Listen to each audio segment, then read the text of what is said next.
Fala aí, pessoal. Finalmente temos um técnico.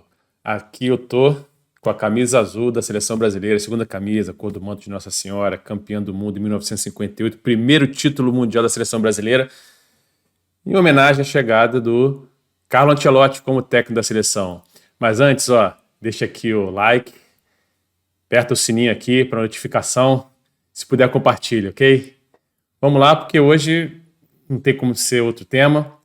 A semana passada eu fiz um vídeo onde eu comentava se seria interessante ou não a seleção brasileira ter um treinador estrangeiro.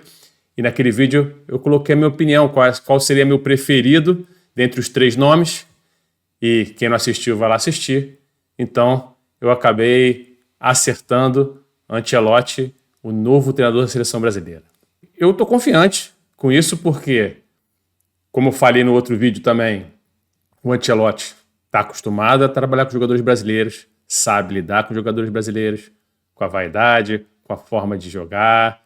Ele consegue adequar modelos de jogo diferentes, dependendo das peças que ele tem na mão. É um super vencedor.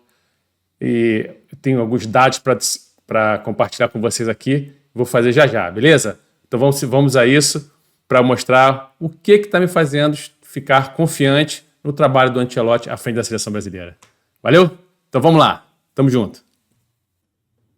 Tá aí o primeiro motivo de eu estar super confiante. Vamos lá. Ancelotti é um técnico super campeão.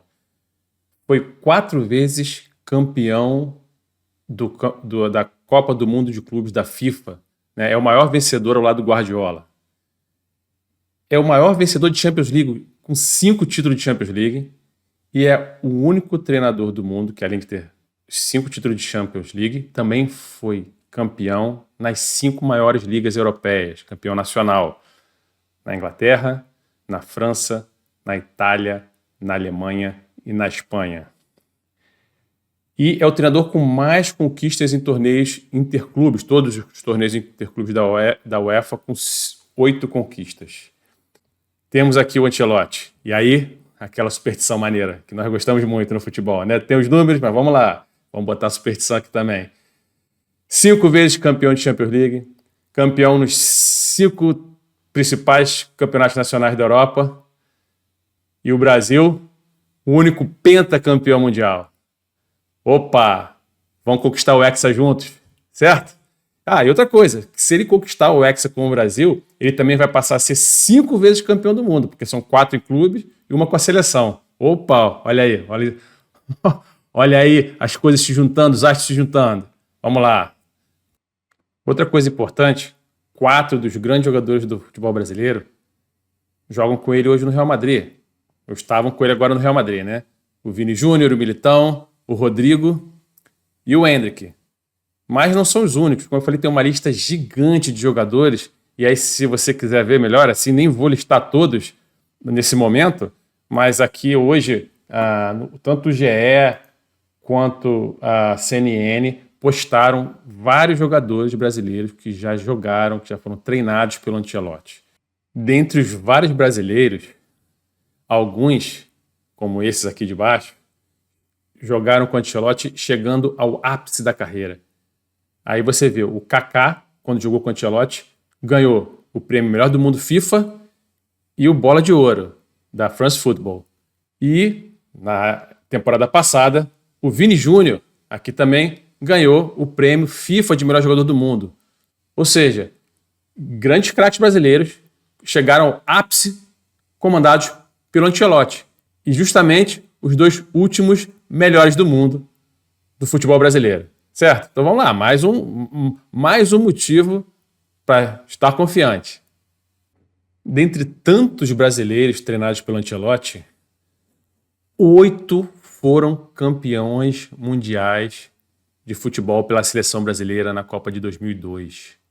7 deles encontraram o Ancelotti no Milan. Poxa, é mais um sinal. Ele se dá bem com os brasileiros e treina campeões mundiais. Baseado nisso, eu resolvi fazer uma pequena seleção de jogadores, só como curiosidade, que atuaram com o Ancelotti. Eu vou dar prioridade aqui aos jogadores que foram campeões mundiais. tá? E vou colocar nas posições que faltam outros atletas de acordo com a posição que ele se encaixa nas vagas que sobraram, ok? Vamos lá, pessoal. E essa aqui é a minha seleção. Veja bem, no gol, Dida, jogou com ele no Milan. Na lateral direita, Cafu. Na zaga central, Thiago Silva. Na quarta zaga, Roque Júnior. Na lateral esquerda, Marcelo. De volante, eu coloquei o Belletti, que na Copa do Mundo de 2002 jogou de lateral, na reserva de Cafu, mas é originário do meio de campo também. E como é campeão do mundo, eu falei que estou beneficiando aqui os campeões do mundo. Coloquei aqui de volante o Belletti. Kaká e Rivaldo. E na linha de frente, Vini Júnior, Ronaldo Fenômeno e Ronaldinho Gaúcho. No banco, super campeão Ancelotti, comandando a super seleção. Imagina se a seleção brasileira fosse essa para a próxima Copa, hein? Que maravilha, hein? Todos esses aí no auge. Ó, e faltaram alguns aqui ainda. Ó, só para lembrar assim, de grandes jogadores, ó, o Casimiro, o Emerson, que jogou na Copa de 98 pelo Brasil, na Copa de 2006 também. Ou seja, e tem outros tantos, Alex Zagueiro, que jogou no Santos, também foi treinado pelo Ancelotti, o Davi Luiz e tantos outros jogadores. Vamos agora para uma outra parte aqui no vídeo, que eu vou falar um pouquinho de como joga o Ancelotti, ok? Porque acho que às vezes o pessoal pode estar esperando que o Brasil vai jogar sempre para cima, na frente, pressionando, posse de bola, e o Ancelotti é diferente. O Ancelotti não é o Guardiola, é completamente diferente. Então, nem sempre o Brasil vai jogar em cima com essa posse de bola toda. Eu vou mostrar aqui alguns exemplos, tá bom?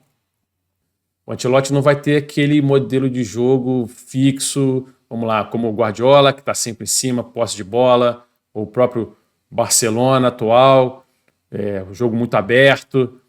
Ele é um treinador que equilibra mais as ações, apesar de ter um time ofensivo na mão dele. Ele nem sempre joga com posse de bola, então ele vai alternar de acordo com o adversário. E eu vou comprovar isso aqui. Lá no Milan, lá atrás do Kaká, naquela época, quando foi campeão da Champions, ganhando o Liverpool na final por 2-1, aquele Milan já jogava muito em transição. Né? Tinha um meio de campo ali forte, pegador, tinha o Gattuso, tinha o Ambrosini, tinha o Pirlo, que é muito técnico, mas sabia na chegada, o Seedorf, muito técnico, mas sabia na chegada também, e na frente o Shevchenko e o Kaká, né? Que era praticamente era um atacante naquele time, e sempre usava aquelas arrancadas de velocidade do Kaká, então era muito comum ver o Ancelotti jogar em transição. Nesse Real Madrid, nessas duas últimas épocas, eu vou mostrar aqui com exemplo de alguns jogos, dependendo do adversário, ou ele jogou tendo a posse, ou jogou com transição. Vamos aqui. Por exemplo, contra o Manchester City, né, quando ele eliminou o Manchester City nas quartas de final do ano passado, da Champions passada, né, você vê que nos dois jogos, o Manchester City teve uma posse de 67% e o Real só de 33%. O Manchester City amassou o Real e o Real jogou um jogo de transição. O Ancelotti não tem problema de jogar assim. E tudo bem que é muito complicado, assim, eu não lembro de nenhum time que teve mais posse de bola do que o Manchester City, principalmente nos dois últimos anos passados, né? Quando o Manchester City estava assim, quase demolidor, mas aqui deu o Real Madrid jogando em transição. Depois, já na fase seguinte, contra o Bayern, já vê que foi diferente. O Real já teve mais posse de bola, 57 contra 43 do Bayern de Munique, e na final contra o Borussia também, 57-43. Né? Então, você vê que dependendo do adversário, dependendo do jogo, o Ancelotti joga com mais posse de bola ou joga em transição. Aqui, já nesse ano, no jogo contra o Arsenal, né, as duas partidas onde o Real foi eliminado pelo Arsenal na Champions League.